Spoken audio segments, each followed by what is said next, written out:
Ashamaa harka fuuna akkam jirtu kabajamtoota daawwattoota chaanaala Oro Impact ani Zanyidha. Har'a mootii websaayitii baay'ee bareedaa ta'e tokko irratti akkamittiin daqiiqaa 10 keessatti qofa presentation bareedaa ta'e hojjechuu akka dandeenyuun isinitti agarsiisa. Namoonni baay'een presentation yeroo slide qopheessan baay'ee rakkatu. Egaa kun mootii bifa salphaadhaan daqiiqaa 10 yeroo caalle keessatti websaayitii bareedaa tokko irratti daqiiqaa 10 keessatti hojjettanii fixxanii buufachuu kan itti dandeessanidha. Egaa chaanaalli kun qabiyyeewwan akkanaa teknoolojii akkasumas immoo video editing, website recommendation fi online business argachuudhaaf channel baay'ee filatamaadha. So kanaafiyyuu videoowwan akka kanaa isiniif hojjennee gadhiisna. Isinis immoo subscribe, like, share gochuudhaan nu wajjiniin turaadha. Kallattiidhumaan amma gara websaayitichaatti isin geessaa jechuudha.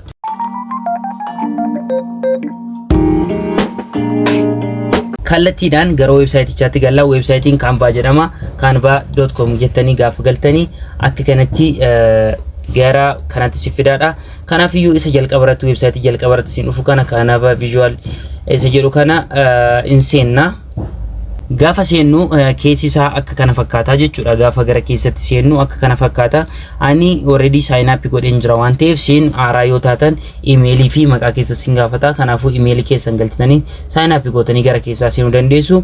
So kana baratti wantoota hedduu hojjechuu dandeenya. Viidiyoowwan kanneen yookaan immoo wantoota asirratti hojjechuu dandeenyu isa kaan yeroo biraa tutorialii biraa isin qopheessa. Amma inni kuni tutorialii kan biraadha. Kanaafiyyuu asirratti akkamittiin akka argachuu dandeenyuun isinitti agarsiisa. Kanaafiyyuu kallattiidhumaan garamitti deemna gara presentation jechuudha. Asirratti viidiyoo hojjechuu dandeenya. YouTube thumbnail, logoowwan garaagaraa akkasumas baanariiwwan garaagaraa hedduu hojjechuu dandeenya. Akkuma argitan kana matseetota garaagaraa hojjechuu kan dandeenyu, dokumentiiwwan garaagaraa qopheessuu dandeenya. Nuti ammaaf kan barbaanne presentation waan ta'eef presentation ishee jettu kana tuqnee gara keessatti gallaa jechuudha. So gara keessatti gaafa gallu keessisaa akkana nu bana. So keessa akka kana fakkaata jechuudha. Iddoon presentation keenyatti hojjennu akka kana workspace nu banameeti jira. So workspace kana jala tampiloonni presentationidhaaf nu qophaa'an hedduutu jira. Akkuma nu argitan gara bitaa kanatti tampilooniiwwan kanneen filattanii as keessaa kan free ta'an filachuu dandeessu. Isaan fakkeenyaaf akka Koobii Nugusaa cinaarraa qaban ishee kana pro warri jettu kana pro jechuun warra kaffaltiin itti kaffalamudha. Kanaafiyyuu nuti warra free website barbaanna waan ta'eef free kan ta'an kan pro ofirraa hin qabne sana baafannee isarratti slide barbaanne hojjechuu dandeenya jechuudha. Kanaafiyyuu isaan kun tampiloota isaaf qophaa'anidha. Kan biraa tuulota jira. Tuulonni nuti websaayitii keenya ittiin hojjennu tuulonni kunoo akka kana asirraa argitan kana ni jiru.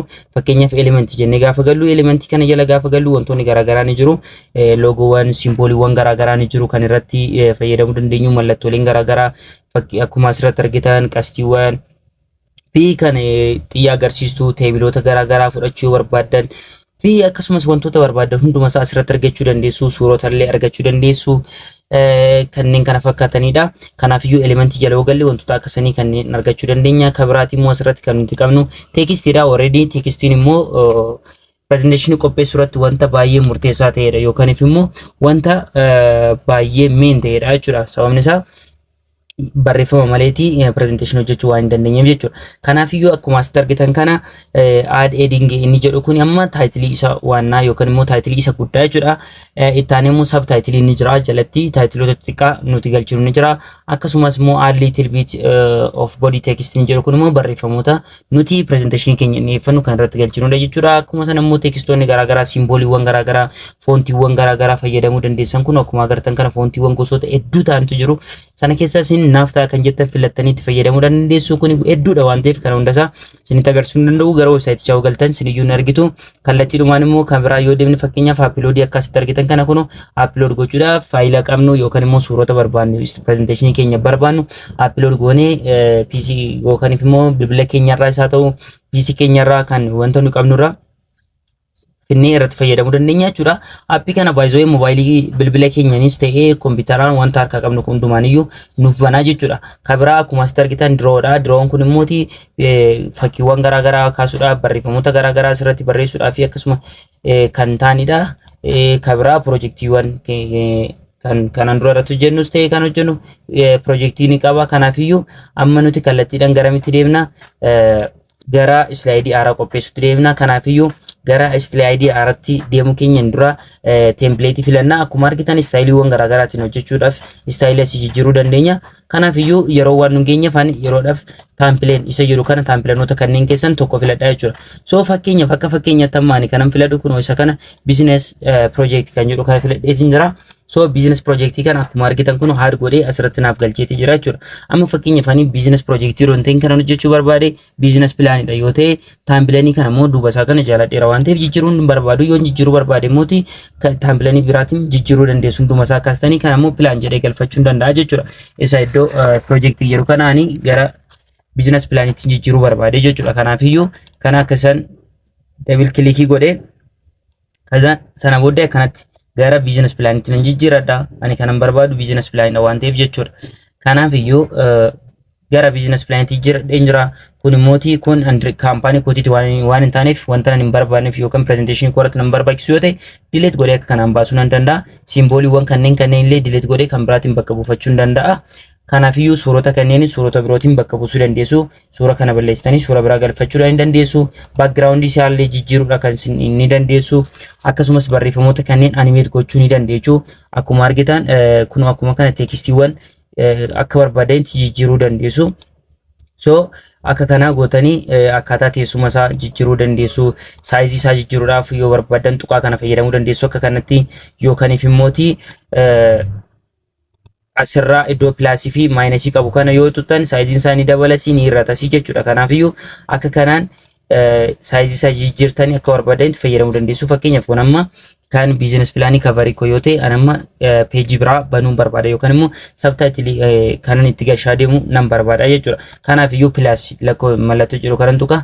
So amma background kana hin jaalanne yoo hin ta'e yoo background kana jaaladhe asirratti hojjechuu nan danda'a. Yoommoo yookaan immoo kalarii isaa jijjiiruu barbaadu ta'e kun gubbaa kana ni jira.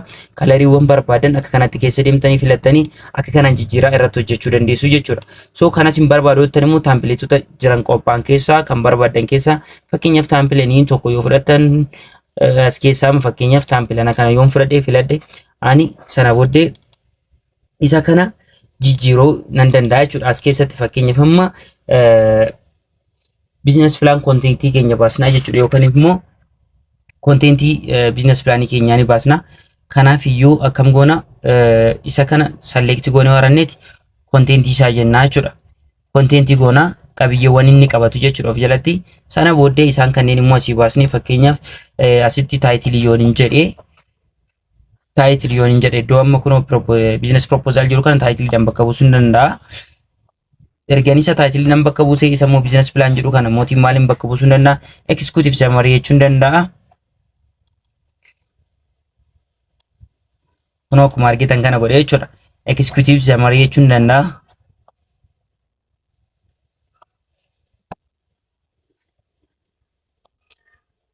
Kun akkuma argitan kana akka kana gochuu nan danda'a jechuudha. So kana booddee barreeffamoota as jala jiran kana mooti barreeffama mataa kootiitiin bakka buusuu danda'a. Fakkeenyaaf asumayyuu fidee iddoo biraati jechuudha. Google irra galee Google irraa fudhadhee ani copy godhee gashuu nan danda'a jechuudha. So asii amma title kana select godheen fudha. Title jala barreeffama jiran kana jechuudha. Waa'ee titlechaa fakkeenyaaf naa ibsa jedhee fudhadhe akka kanaan nan kaawwadha. Sana booddee eessattiin fe'a deemetinan lafa iddoo kana inni jira title jala. Kuni waa'ee biraa ibsa ture waan ta'eef waa'ee proposal ibsa waan ta'eef ani immoo title akka ibsu waan barbaadeef asirratti right click godheen paste godhaa jechuudha. So barreeffama ani barbaaduun bakka naa buuseera. Isa kanas executive summary kanas immoo kallattiidhaan eessan deema as dhufee fakkeenyaaf haa jennu isa kanarraa barreeffama kana yoon fudhadhe fakkeenyaaf isin kan barbaadda fudhachuu dandeessu akka asitti yoon fudhadhe barreeffama kootee haa jennu fakkeenyaaf isa kana fudheetinan ani kallattiidhaan eessan galchaa presentation koorra dhaqeetinan iddoo kanatti nan galchaa jechuudha. Pasting godha. Kun akkuma argitan kana akkanatti naaf fideeti jira jechuudha. So isin immoo akka barbaadanitti akka ofii keessanii isinii ta'utti jijjiiraa haala isaa bareessaa hojjechuudha dandeessu. Kanaaf iyyuu kana fakkaatan isiniin jedha akkaataan presentation itti hojjetamu salphaadhumatti daqiiqaa 10 yeroo guunne keessatti bifa kanaan hojjetatanii plus gootanii akka kanaan itti dabaltanii slide amma barbaadan ooftanii irratti hojjechuu dandeessu akkuma kanaan jijjiirtanii jechuudha. Kanaaf viidiyoon kun isin fayyada jedhee waan jaaduufan isiniif hojjedhe guddaa galatoomaa waan wajjin turtaniif subscribe like share gochuun dagatinaa viidiyoo biraatiin immoo walitti deebinaan isin jedha nagaan naaf tura.